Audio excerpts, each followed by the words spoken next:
Welcome back. तो हम पढ़ रहे हैं इंग्लिश पेडागोजी, और इंग्लिश पेडागोजी में हमने अभी तक काफ़ी कुछ पढ़ लिया वैसे तो एनसीएफ के बारे में पढ़ लिया, office principles of language teaching पढ़ लिए, नोम चॉम्स्की का कॉन्सेप्ट पढ़ लिया, एक्विजिशन लर्निंग में डिफरेंस क्या है ये पढ़ लिया।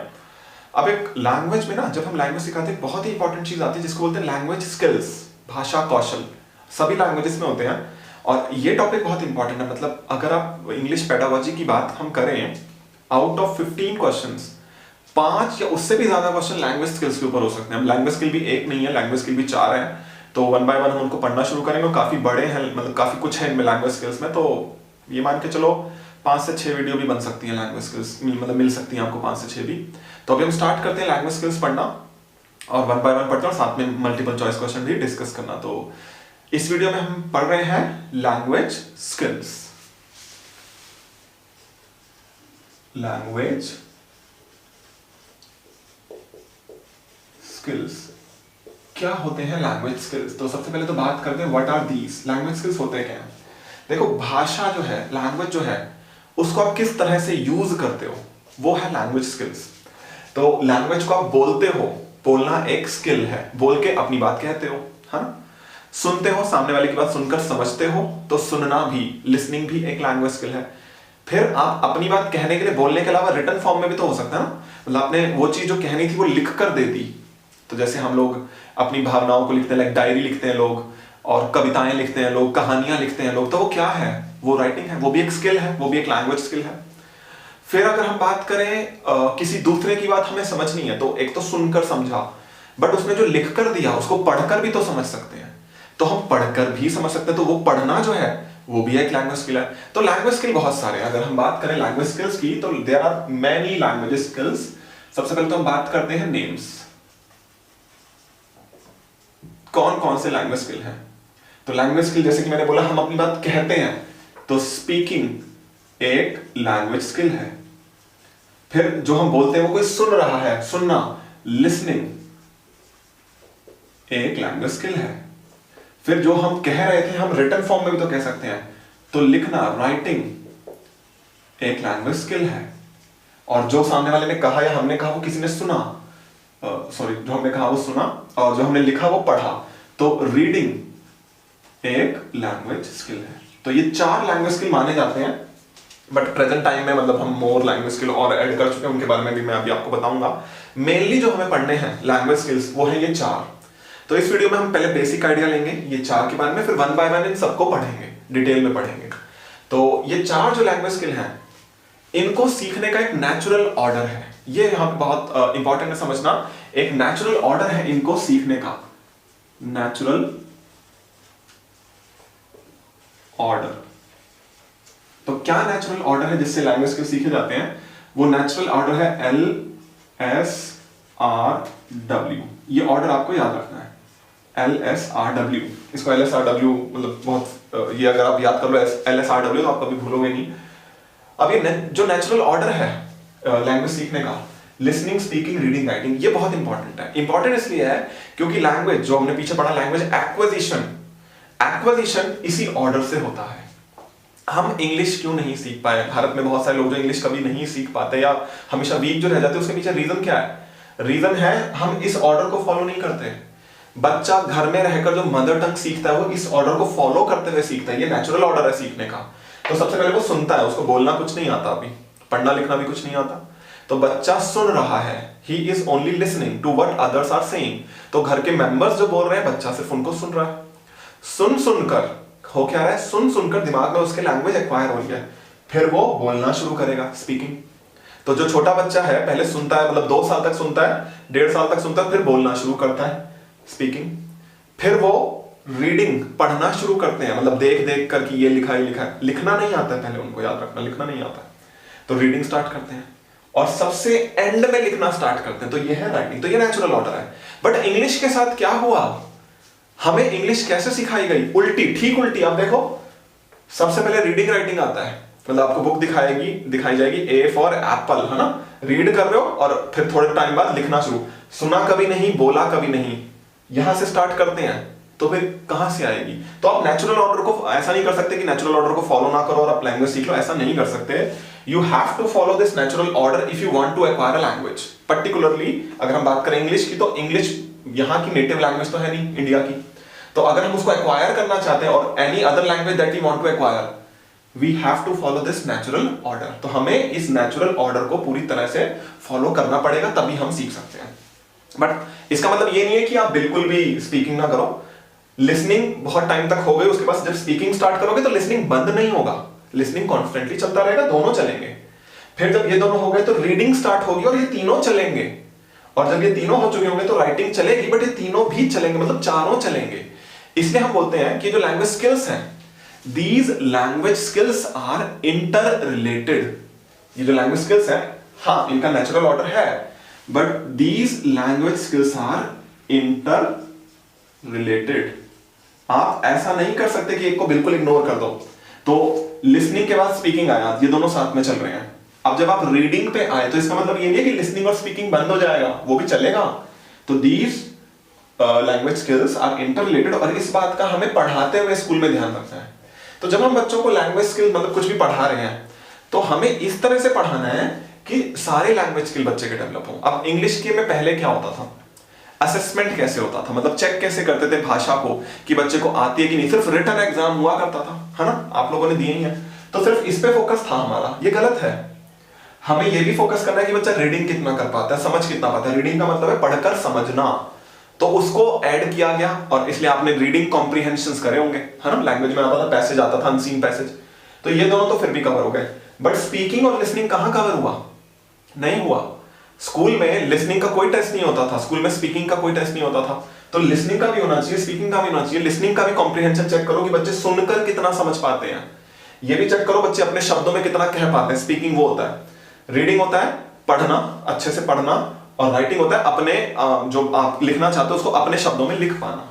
अब ये सब चीजें पूरी तरह से स्कूल में चेक नहीं होती थी, बट ये गलत था। स्कूल में चारों चेक होनी चाहिए। तो मैं आपको एग्जांपल देता हूं, जैसे आप फॉरेन जाते हो मान लो, तो फॉरेन जाने के लिए इंग्लिश का जो टेस्ट होता है ना, आपको अगर पता हो उसमें चारों स्किल चेक होते हैं। लिसनिंग भी चेक होगा, आपको एक चीज सुननी होगी, जो आपने सुना उसको समझ के आपको उसको अपने शब्दों में बोलना होगा, दैट इज स्पीकिंग। फिर आपको कुछ पढ़ने को दिया जाएगा, जो आपने पढ़ के समझा उसको अपने शब्दों में लिखना होगा, दैट इज राइटिंग। तो वहां पे इस तरह से चारों स्किल को चेक किया जाता है। बट क्या हम स्कूल में कर रहे थे? नहीं कर रहे थे। क्या हम स्कूल में इस तरह से पढ़ा भी रहे थे? नहीं, हम पढ़ा भी नहीं रहे थे ऐसे, हम बच्चों को जांच भी नहीं रहे थे ऐसे। तो ये हमारी कमी थी। तो हमें करना क्या? हमें समझना है कि ये स्किल्स आपस में इंटररिलेटेड हैं, और हमें करनी है integrated teaching. Integrated teaching. Integrated teaching, integrated का मतलब है सब कुछ जोड़ के, इन सारे स्किल्स को आपस में जोड़ के हमें पढ़ाना है। और इस तरह से अगर पढ़ाया जाए, मान लो कोई एक्टिविटी आप ऐसे करा रहे हो जिसमें एक से ज्यादा स्किल जुड़ जाएं, और अगर सारे जुड़ जाएं तो बहुत ही अच्छा है, हालांकि ऐसा बहुत मुश्किल है कराना। बट मान लो आप इस तरह से करा रहे हो कि उस चीज को पढ़ाते हैं, रोल प्ले का एग्जांपल लेते हैं, तो बच्चों को रोल प्ले हमें करवाना है। कोई बुक में चैप्टर है रोल प्ले, कोई नाटक है और ड्रामा, और हमें क्या कराना है, हमने बच्चों को समझाना है। तो हम क्या करते हैं, रोल प्ले करवाते हैं। अब आपने एक्टिविटी कराई रोल प्ले। रोल प्ले में क्या होगा, एक बच्चा एक डायलॉग बोल रहा है तो उसको बोलने का मौका मिला, दूसरा बच्चा बाकी सारे बच्चे वो डायलॉग सुन रहे हैं तो उनको सुनने का मौका मिला। फिर जब किसी और बच्चे ने डायलॉग बोला तो उसने बोला और बाकी सबको सुनने का मौका मिला, तो बोलने सुनने का तो मिल रहा है। फिर वो ड्रामा बुक में था तो बच्चों को पढ़ने का मौका भी मिल सकता है। फिर क्या करो, ड्रामा जब हो गया उसके बाद आप बच्चों से लिखवाओ उस पर कुछ कि आपको कैसा लगा, इसके बारे में कुछ लिखो, इस तरह से कुछ भी, वो जाएंगे राइटिंग स्किल्स। तो जब आप इस तरह से सारे स्किल्स को कंबाइन कर देते हो, उसको बोलते हैं होल लैंग्वेज अप्रोच। उसको क्या कहा जाता है? Whole language approach. इसको कहा जाता है होल लैंग्वेज अप्रोच। ये भी बहुत इंपॉर्टेंट है समझना। तो हमें स्कूल में फॉलो क्या करना है, हमें स्कूल में फॉलो करना है होल लैंग्वेज अप्रोच। इसको आप दूसरे नाम से कह सकते हो होलिस्टिक अप्रोच, इसको ये भी कहा जा सकता है, यहां लिख देता हूं, holistic approach to language teaching. तो इसको holistic approach to language teaching भी कहा जा सकता है। होलिस्टिक का मतलब है जिसमें सब कुछ शामिल है, जिसके अंदर सभी तरह के स्किल हैं। ये चार जो स्किल हैं ये सभी स्किल्स शामिल हैं। अब इसके एग्जांपल क्या हो सकते हैं? इसके एग्जांपल हो सकते हैं, जैसे कि मैंने आपको एग्जांपल दिया रोल प्ले, तो आप रोल प्ले को यूज कर सकते हो, ठीक है। तो रोल प्ले आप करवा रहे हो बच्चों से, कैसे? बुक में पहले पढ़ा, फिर उसको करा, जब करा तो लिसनिंग स्पीकिंग दोनों हो गया, फिर उस पर बच्चों से कुछ लिखवा लिया, तो चारों स्किल हो गए। इसी तरह से स्टोरी हो सकता है, मतलब जरूरी नहीं है कि एक ही स्किल हो, एक से ज्यादा स्किल स्टोरी में कवर कैसे किया जा सकता है। जैसे एक तो है कि आपने स्टोरी सुनाई तो बच्चों ने सुनी, वो लिसनिंग तो हो गया, बट आप क्या करो, स्टोरी आधी सुनाओ और बीच बीच में बच्चों से पूछो आप बताओ आगे क्या हुआ होगा, आप बताओ आगे क्या हुआ होगा। तो इससे बच्चों की ना इमेजिनेशन तो डेवलप होगी, वो इमेजिन करेंगे कि हुआ होगा, बट जो उन्होंने इमेजिन किया उसको बोलेंगे, स्पीकिंग हो गया। फिर आप उस पर लिखवा भी सकते हो, ठीक है, स्टोरी लिखने को बोलो, फिर जो आप बोल रहे हो कि ऐसा हुआ इसको लिखो, राइटिंग भी हो गया। तो जरूरी है कि रीडिंग भी आए इसमें, बट एक से ज्यादा स्किल हो गए। तो स्टोरी टेलिंग में भी, स्टोरी एक ऐसा टॉपिक है पढ़ाने के लिए जिसमें आप holistic approach to language teaching use कर सकते हो या होल लैंग्वेज अप्रोच यूज कर सकते हो। अब पढ़ाने के लिए तो करना ही है, बट मैंने आपको बताया पहले जो जांचा जाता था, जो असेसमेंट किया जाता था, उसमें भी कमी थी। हम सिर्फ राइटिंग को चेक करते थे, ये कमी थी। तो अब हमें राइटिंग में भी ध्यान रखना है कि हम इंटीग्रेटेड असेसमेंट करें। हमें क्या करना है? Integrated assessment. मीनिंग हमें बच्चों के सभी स्किल्स को असेस करना है, कोई भी स्किल छूटना नहीं चाहिए, क्योंकि लैंग्वेज की कंप्लीट अंडरस्टैंडिंग चारों स्किल्स की वजह से बनती है। तो you can not leave a single, like कोई भी एक skill alone, and you have to assess that as well. मतलब उसको भी असेस करो, सबको असेस करो, तब आप कह पाओगे कि हाँ बच्चे की लैंग्वेज अंडरस्टैंडिंग मतलब अच्छी है, बच्चा अच्छे से लैंग्वेज सीख रहा है। तो सभी तरह के स्किल्स को असेस हमें करना है, उसको बोलते हैं इंटीग्रेटेड असेसमेंट। सेम वैसे जैसे इंटीग्रेटेड टीचिंग था, सारे स्किल्स को मिलाकर पढ़ाना। अब पुराने टेस्ट की अगर मैं बात करूं, मतलब रिटन टेस्ट हुआ करते थे ना, अब हम बात करें इंटीग्रेटेड असेसमेंट की, तो पहले रिटन टेस्ट हुआ करते थे। तो रिटन टेस्ट में पर्टिकुलरली कौन से स्किल चेक नहीं होते थे, आप खुद देख सकते हो। इन चारों स्किल में देखो, स्पीकिंग चेक नहीं हो सकता रिटन से, लिसनिंग चेक नहीं हो सकता रिटन से, राइटिंग चेक होगा, रिटन टेस्ट तो है, और रीडिंग में हम उसके अंदर पैसेज डाल देते थे कॉम्प्रिहेंशन वाला, तो चेक हो जाता था। बट ये जो स्पीकिंग और लिसनिंग स्किल है, ये रिटन टेस्ट से कभी चेक नहीं होते थे। तो उसकी लिमिटेशन यही थी कि रिटन टेस्ट में आप लिसनिंग और स्पीकिंग कभी चेक ही नहीं कर सकते थे, इसलिए हम लाए इंटीग्रेटेड असेसमेंट। और हमारे क्लास में पढ़ाने का भी ऐसी तरीका था, टीचर बोल बोल के समझाते जा रहे हैं, बच्चे सुनते जा रहे हैं, तो लिसनिंग तो हो रहा था बच्चों को, मगर बोलने और इन सब के मौके नहीं मिलते थे, तो उनका ये सब वीक रह जाता था। तो वीक ना रहे उसके लिए बहुत बहुत जरूरी था इस तरह से पढ़ाना। अब बात करते हैं इन्हीं चार स्किल्स की। इन चार स्किल्स को ना कैटेगरीज में बांटा गया है। इन चार स्किल्स को दो कैटेगरीज में बांटा गया है। एक होते हैं रिसेप्टिव स्किल्स और दूसरे होते हैं एक्सप्रेसिव स्किल्स।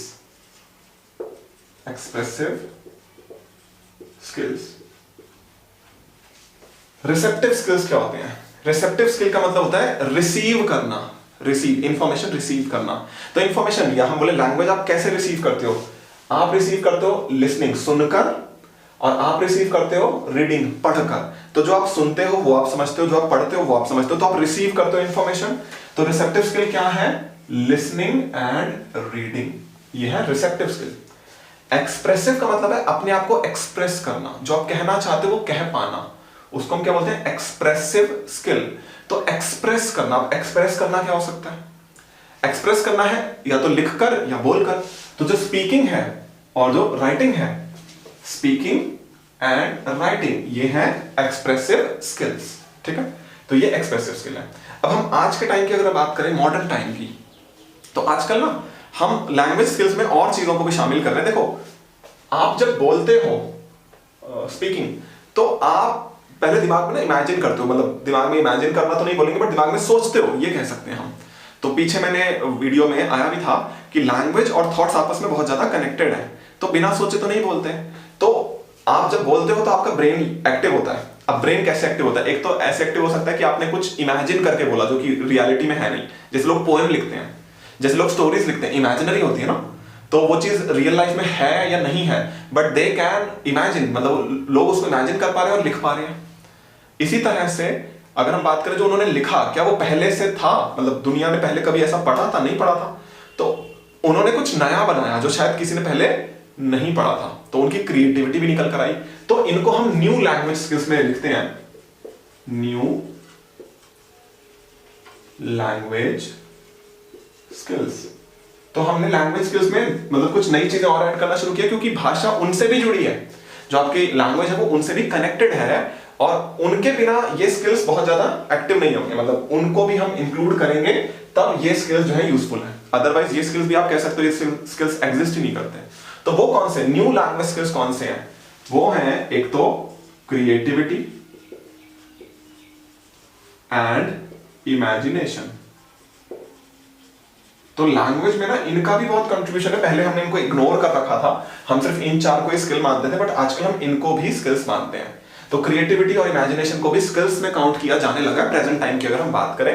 बट अभी भी जो स्टैंडर्ड इंग्लिश या कोई भी लैंग्वेज की अगर हम बात करें तो मेन तो यही चार स्किल है, और इनका ऑर्डर है NSRW। तो ये थे स्किल्स जिनके बारे में हमें थोड़ी सी बात करनी थी। थोड़ा सा आइडिया आपको लग गया होगा लैंग्वेज स्किल्स क्या है, इंटर रिलेटेड है, होल लैंग्वेज अप्रोच मतलब सबको मिलाकर पढ़ाना है, और एक्सप्रेसिव स्किल क्या है, रिसेप्टिव स्किल्स क्या है, ये सब, और नए स्किल्स ये हैं।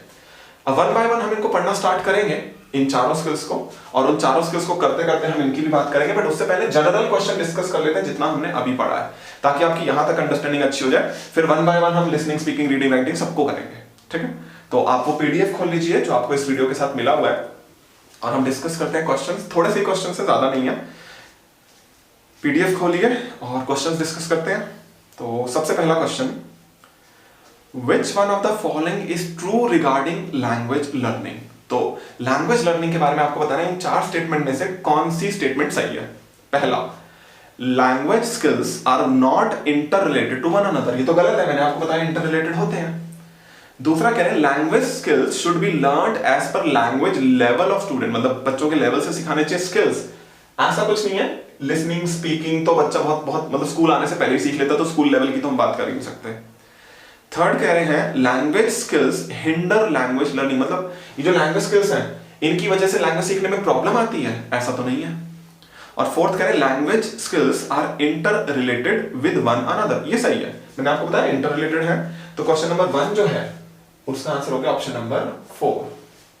Question number 2, language skills are best learned, कैसे सीखे जाते हैं सबसे अच्छे से? पहला कह रहे हैं when they are introduced in isolation one skill at a time, मतलब आप एक एक करके पढ़ाओ, ऐसा नहीं है।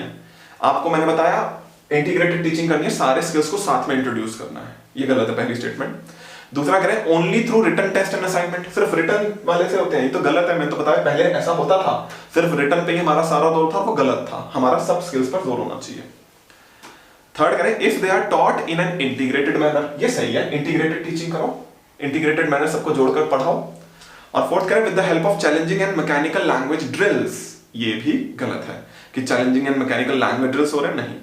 सेकंड ऑप्शन जो है, सेकंड क्वेश्चन जो है उसका बेस्ट आंसर बन रहा है थर्ड, कि हम इनको इंटीग्रेटेड तरीके से पढ़ाएंगे। Question number 3, language skills that can not be assessed through traditional pen paper test. Pen paper test मतलब रिटन एग्जाम, उससे कौन से लैंग्वेज स्किल चेक नहीं कर सकते थे? स्पीकिंग चेक नहीं कर सकते थे, लिसनिंग चेक नहीं कर सकते थे, तो ये दोनों हम चेक नहीं कर सकते थे, बट हाँ रीडिंग राइटिंग चेक कर सकते थे। तो स्पीकिंग एंड लिसनिंग वाला ऑप्शन है यहाँ पे फोर्थ, लिसनिंग एंड स्पीकिंग। तो थर्ड जो क्वेश्चन है उसका आंसर हो गया option number 4। Question number 4, when a teacher ask her student to write a letter after having group discussion, group discussion किया, ग्रुप डिस्कशन में क्या होगा? बात होगी, मतलब एक कोई राय देगा, कोई दूसरा कुछ बताएगा, कोई तीसरा कुछ बताएगा, सबको सुनने को भी मिलेगा, बोलने को भी मिलेगा। फिर कह रहे हैं राइट अ लेटर, उसके बाद लिखने को बोला। तो बोलना, सुनना, लिखना, मतलब एक से ज्यादा स्किल्स आ गए एक ही टॉपिक में डिस्कशन में। तो यहाँ पे पहला ऑप्शन कह रहे हैं इंटीग्रेटिंग डिफरेंट लैंग्वेज स्किल्स, अलग अलग लैंग्वेज स्किल को जोड़कर पढ़ा रही है, बात तो ठीक है। सेकंड कह रहे हैं following traditional method, traditional method ऐसा नहीं था, ट्रेडिशनल मेथड में तो टीचर पढ़ाता था, बच्चे चुपचाप बैठ के सुनते थे। थर्ड कह रहे हैं likely to confuse the student, बच्चे से कंफ्यूज नहीं होते, जब हम लैंग्वेज स्किल को जोड़कर पढ़ाते हैं तो बच्चों की अंडरस्टैंडिंग अच्छी बनती है। और अगला कह रहे हैं adopting the direct method of language teaching, तो डायरेक्ट मेथड है लैंग्वेज, डायरेक्ट मेथड आगे आएगा इंग्लिश के, जब हम आगे बढ़ेंगे मेथड्स ऑफ टीचिंग इंग्लिश तो उसमें आएगा, और उसमें आपको पता चलेगा कि जो मेथड्स हैं उनमें एक मेथड है डायरेक्ट, जिसमें बच्चे को इंग्लिश में ही पढ़ाई जाती है, मतलब ट्रांसलेशन का यूज नहीं होता, वो आएगा आगे, उसको छोड़ देते हैं अभी। तो ये भी गलत है। बेस्ट आंसर फर्स्ट या फोर्थ क्वेश्चन का, जहां पे टीचर अलग अलग लैंग्वेज स्किल को इंटीग्रेट मतलब जोड़ रही है। तो क्वेश्चन नंबर 4 का हो गया option number 1। Question number 5, language skills should be taught, कैसे पढ़ाए जाने चाहिए? पहला कह रहे हैं इन आइसोलेशन, अलग अलग करके गलत है। दूसरा थ्रू क्लियर एक्सप्लेनेशन, कुछ हद तक ठीक है, एक्सप्लेनेशन तो होगा ही होगा। Third, in an integrated manner. Fourth, through imitation, नकल से नहीं पढ़ाते हैं सब कुछ, बट हाँ थर्ड सही है, इंटीग्रेटेड मैनर से पढ़ाते हैं। तो फिफ्थ क्वेश्चन का बेस्ट आंसर हो गया option number 3। Question number 6, receptive language skills are. Receptive language skill, receptive मतलब जब हम रिसीव करते हैं लैंग्वेज, तो रिसेप्टिव ये है लिसनिंग एंड रीडिंग। जब हम सुनते हैं तब हम रिसीव करते हैं इंफॉर्मेशन, जब हम पढ़ते हैं तब हम रिसीव करते हैं इंफॉर्मेशन। तो पहला कह रहे हैं using receptive language skills are using grammatical structure accurately, मतलब वो ग्रामेटिकल स्ट्रक्चर को बहुत अच्छे से यूज करते हैं, ऐसा कुछ नहीं कह सकते हम, मतलब सभी यूज करते हैं वो तो। सेकंड कह रहे हैं writing in a range of style, अब इसमें राइटिंग तो है ही नहीं, राइटिंग तो एक्सप्रेसिव स्किल है। थर्ड कह रहे हैं listening and reading for information, ये सही है, जानकारी के लिए पढ़ना या सुनना सही है, क्योंकि लिसनिंग एंड रीडिंग आता है। एंड फोर्थ कह रहे हैं being able to self correct while using language, अपने आप को खुद सुधार लेना, वो रिसेप्टिव स्किल नहीं है, वो एक अलग चीज है। तो रिसेप्टिव स्किल्स के लिए ऑप्शन जो हो गया 6th क्वेश्चन का बेस्ट आंसर हो गया option number 3। Question number 7, role play is an activity for promoting. Role play किसको प्रमोट करेगा? पहला कह रहे हैं राइटिंग। अब रोल प्ले में बहुत ज्यादा राइटिंग तो नहीं होता है, स्पीकिंग एंड लिसनिंग होता है, बोलेगा सुनेगा, रोल प्ले है, अपना एक्ट प्ले करना है, तो कोई बोल रहा है कोई सुन रहा है, तो हो ही रहा है। थर्ड कह रहे हैं असेसमेंट, चौथा कह रहे हैं लिसनिंग। तो बेस्ट आंसर तो यहाँ पे सेकंड ही बन रहा है कि दोनों स्किल प्रमोट होते हैं रोल प्ले से, लिसनिंग भी और स्पीकिंग भी। तो क्वेश्चन नंबर 7 जो है उसका आंसर हो गया 2। क्वेश्चन नंबर 8 बड़ा सा क्वेश्चन है, contemporary target language classroom is Confluence of varied language and language abilities. तो कह रहे हैं जो हमारी टेम्परेरी मतलब कॉन्टेम्परेरी क्लासरूम जो हुआ करती थी उसमें बहुत सारी लैंग्वेजेस का कॉम्बिनेशन होता था। So teacher should restructure their practices by exposing students to। तो जो अलग अलग बच्चे हैं उनको सिखाना है टीचर को, तो टीचर को अपने पढ़ाने के तरीके में क्या चेंज लाना चाहिए। अब देखो चेंज क्या लाना चाहिए कि बच्चों को ऐसे मौके दे जिसमें ये चारों लैंग्वेज के लाए, मतलब एक से ज्यादा टाइप की एक्टिविटीज करानी पड़ेंगी, ठीक है, तब बच्चों को सभी तरह की भाषा प्रयोग के मौके मिलेंगे, सभी तरह के लैंग्वेज यूज करने के मौके मिलेंगे। फर्स्ट कह रहे हैं adequate self explanatory notes either prepared by teacher और फ्रॉम मटेरियल राइटर्स। तो सेल्फ एक्सप्लेनेटरी नोट्स बनाए टीचर और बच्चों को दे दे, चाहे किसी भी जगह से बनाए हो, जिससे बच्चे खुद समझ पाए। बहुत अच्छा तो नहीं है। सेकंड कह रहे हैं summarised and simplified version of learning material, मतलब समरी दे दे, सिंप्लीफाई करके स्टोरीज ग्रामर वगैरह के नोट्स दे दे। थर्ड कह रहे हैं worksheet with variety of task, मतलब वर्कशीट दे जो बहुत अलग अलग टास्क को कवर करती हो, जिससे सिलेबस भी कवर हो जाए। थर्ड ऑप्शन में ये सब बता रखा है।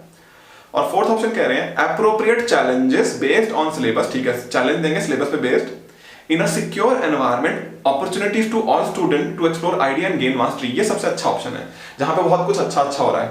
सिलेबस के अकॉर्डिंग एक्टिविटीज डिजाइन होंगी, एनवायरनमेंट सिक्योर रहेगा, मतलब बच्चों को डराया धमकाया नहीं जाएगा। अपॉर्चुनिटीज टू ऑल स्टूडेंट, बच्चों को मौका मिलेगा टू एक्सप्लोर आइडियाज, अलग अलग आइडियाज को एक्सप्लोर करने के लिए, एंड गेन मास्टरी, और मास्टरी करने के लिए इन स्किल्स में, ठीक है। तो ये क्वेश्चन बड़ा अच्छा क्वेश्चन है, आप ये कह सकते हो डिफिकल्ट क्वेश्चन है, और इसका आंसर है ऑप्शन नंबर 4, क्वेश्चन नंबर 8 का 4। Question number 9, when children are introduced to English as a second language. तो जब हम उनको इंट्रोड्यूस करते हैं इंग्लिश, तो कैसे करनी चाहिए, मैंने आपको अभी बताया। इंग्लिश हम क्यों नहीं सीख पाए, क्योंकि रीडिंग और राइटिंग से करिए तो गलत है ना, नेचुरल ऑर्डर तो ये है ही नहीं। तो नेचुरल ऑर्डर क्या है, बच्चों को सबसे पहले सुनने को मिले, तो बच्चों को सुनने को मिले, ये सबसे पहले जरूरी चीज है। तो फर्स्ट ऑप्शन कह रहे हैं दे शुड रीड फर्स्ट, ये तो हो ही रहा है, ये तो गलत है। सेकंड कह रहे हैं they should begin with letter of alphabet, मतलब राइटिंग वगैरह, ये भी गलत है, ये यार रीडिंग में भी हो सकता है, गलत ही है। थर्ड कह रहे हैं they should be exposed to language orally, orally मतलब बोल बोलकर, तो हम बोल बोलकर उनको पढ़ा रहे हैं, मतलब वो सुन रहे हैं, ये सही है। और फोर्थ कह रहे हैं they should begin writing first, यहां से तो करना है ना, स्टार्ट करना लिसनिंग से, लिसनिंग से जब हम बोलेंगे और बच्चे सुनेंगे, या बच्चा इंग्लिश में कार्टून देख रहा है और सुन रहा है। तो 9th का बेस्ट आंसर हो गया थर्ड ऑप्शन, ओरली इंट्रोड्यूस करनी है लैंग्वेज, चाहे वो इंग्लिश हो या कोई भी लैंग्वेज हो। Question number 10, whole language perspective. ये होल लैंग्वेज क्या था, होल लैंग्वेज अप्रोच था जहां पर आप सारे स्किल्स को मिलाकर सिखाते हो इंटीग्रेटेड मैनर में। पहला कह रहे हैं teaching of language skill in an integrated manner, यही आंसर है। सेकंड कह रहे हैं टीचिंग फॉर एप्लीकेशन, गलत है। थर्ड कह रहे हैं teaching of micro skills first, मतलब छोटे छोटे कौशल, गलत है। और फोर्थ कह रहे हैं टीचिंग ऑफ LSRW सेपरेटली, अलग अलग नहीं, इंटीग्रेटेड में पढ़ाते हैं होल लैंग्वेज अप्रोच में, जो कि है फर्स्ट ऑप्शन। क्वेश्चन नंबर 10 का हो गया option number 1। Question number 11, why is story telling most important in English language class eight primary level. देखो स्टोरी टेलिंग इंपॉर्टेंट क्यों है, क्योंकि जब हम बच्चे को स्टोरी सुनाते हैं तो इमेजिनेशन बढ़ती है, ठीक है, फिर हम उनको ये कह सकते हैं अच्छा आप बताओ आगे क्या हुआ होगा, क्रिएटिविटी बढ़ती है। फिर बच्चे सुन रहे हैं, तो लिसनिंग का मौका मिलता है, फिर बच्चों से हमने पूछा तो बोलने का मौका मिलता है। तो स्टोरी बहुत इंपॉर्टेंट है इसलिए, और इंटरेस्ट तो आता ही है बच्चों को स्टोरी में। तो इस क्वेश्चन में पूछ रहे हैं इंपॉर्टेंट क्यों है प्राइमरी लेवल पे। पहला कह रहे हैं इंप्रूव स्टूडेंट वोकैबुलरी, कुछ हद तक ठीक है, नए शब्द जानने को मिलते हैं। सेकंड कह रहे हैं create fun in the class, ये भी कुछ हद तक ठीक है। थर्ड कह रहे हैं useful for developing integrated language skill, ये सबसे सही आंसर है कि इन जो कौशलों में से हम एक से ज्यादा कौशलों को एक साथ सिखा सकते हैं using story and using role play. तो क्वेश्चन नंबर 11 का थर्ड आंसर है बेस्ट। बट फोर्थ कह रहे हैं develop moral values, moral values मतलब ये सारे अच्छे हैं वैसे तो, बट बेस्ट आंसर लैंग्वेज के अकॉर्डिंग हम देखें तो थर्ड है। तो क्वेश्चन नंबर 11 का 3। Question number 12, story telling as a strategy is used to, किस लिए यूज की जाती है। पहला कह रहे हैं प्रमोट लैंग्वेज लर्निंग होलिस्टिकली, सही है, होलिस्टिक लैंग्वेज मतलब अप्रोच है ये स्टोरी और रोल प्ले से। सेकंड कह रहे हैं वोकैबुलरी, नहीं। थर्ड कह रहे हैं रिकॉल अ स्टोरी। फोर्थ कह रहे हैं understand the moral of story, मतलब ठीक है सब, बट अगर हम लैंग्वेज के कॉन्सेप्ट से सोचे तो एक से ज्यादा स्किल बच्चे एक साथ सीख सकते हैं स्टोरी के मीडियम से। तो क्वेश्चन नंबर 12 का आंसर हो गया option number 1। Question number 13, which one of the following is the most important about story telling. तो स्टोरी टेलिंग के बारे में कौन सा सबसे सही है। पहला कह रहे हैं it enhances graded pattern and structure, ये सब तो कुछ अलग ही चीज होगी, तो ग्रामर वगैरह की बात जैसा लग रहा है। सेकंड कह रहे हैं it promotes whole language approach, ये सही है, एक से ज्यादा स्किल जुड़ जाते हैं ना स्टोरी में। थर्ड कह रहे हैं it is effective way of learning vocabulary, ये भी ठीक ठाक है। और फोर्थ कह रहे हैं broadens their knowledge about various authors, ये बिल्कुल भी अच्छा नहीं है। तो अगर हम सोचें 13th क्वेश्चन को, तो बेस्ट आंसर सेकंड बन रहा है 13th का, क्योंकि होल लैंग्वेज अप्रोच को प्रमोशन मिलता है, मतलब होल लैंग्वेज अप्रोच हम कर सकते हैं रोल प्ले और स्टोरी का यूज करके। Question number 14, Shreya a teacher of class 4, तो टीचर एक बच्चों से बोला ask learner to complete the dialogue in the given boxes. तो जैसे छोटे बच्चों की बुक में डायग्राम होते हैं, गुब्बारा सा बना रखा होता है मतलब मुंह से निकलता हुआ, तो उसमें भरना होता है कुछ कुछ डायलॉग के लिए, तो डायलॉग भरने को बोला। Then to role play the same using their dialogues, तो पहले बच्चों ने डायलॉग बना लिए अपने आप, तो बच्चों ने भरे और फिर उस पर रोल प्ले हुआ। तो रोल प्ले में लिसनिंग भी मिला, स्पीकिंग भी मिला, और जब डायलॉग भरे तो सोचा, इमेजिनेशन भी किया और लिखा भी, बहुत सारे लैंग्वेज स्किल आ गए साथ में। तो इसमें पूछा गया क्या डेवलप कर रही है। पहला कह रहे हैं लिसनिंग एंड स्पीकिंग, डेवलप तो कर रही है, बट इसके अलावा और भी तो डेवलप होना है ना, लिखा भी है बच्चों ने। सेकंड कह रहे हैं रीडिंग राइटिंग, थर्ड कह रहे हैं स्पीकिंग राइटिंग, और फोर्थ में कह रहे हैं ऑल स्पीकिंग रीडिंग राइटिंग, मतलब लिसनिंग सब कुछ हो रहा है, ये सही है। तो 14th क्वेश्चन जो है उसका आंसर हो गया फोर्थ, क्योंकि रोल प्ले में सब हो सकता है, ठीक है, बच्चों ने लिखा भी, बच्चों ने पढ़ा भी, बच्चों ने बोला भी, बच्चों ने सुना भी, सब कुछ आ रहा है। Question number 15, What are the other skills of language apart from listening, speaking, reading and writing? इन चार के अलावा मैंने आपको बताया आजकल नए स्किल्स माने जाते हैं क्रिएटिविटी, इमेजिनेशन, क्योंकि ये चार स्किल्स इनके बिना हो नहीं सकते। आप इमेजिन करते हो, आप सोचते हो, आप क्रिएट करते हो सेंटेंस, तब आप बोलते हो, सुनते हो तब भी इमेजिनेशन आती है कि आपने स्टोरी सुनी और आप इमेजिन कर रहे हो, है ना, और बाकी दोनों में भी ये ट्रू है। तो ये स्किल्स भी जरूरी हैं लैंग्वेज के केस में। अगर हम बात करें तो क्वेश्चन नंबर 15 का आंसर इन्हीं से रिलेटेड होगा। पहले में कह रहे हैं ग्रामर एंड प्रिंसिपल, दूसरे में कह रहे हैं थिंकिंग रीजनिंग, थर्ड में कह रहे हैं क्रिएटिविटी इमेजिनेशन, और फोर्थ में कह रहे हैं लर्निंग एंड मेमोराइजेशन। तो 15 का आंसर हो गया third, creativity and imagination, third. तो ये थे कुछ questions, general question language skills पे, बेसिक लैंग्वेज स्किल्स पे, और यहाँ पे मतलब यहाँ तक आपका बेसिक कवर हुआ है। अब हमें आगे जाके इन स्किल्स को डिटेल में पढ़ना है, तो हर स्किल पे आपको एक वीडियो मिल सकती है, कोई स्किल अगर बड़ा है तो उस पर 2 भी मिल सकती है।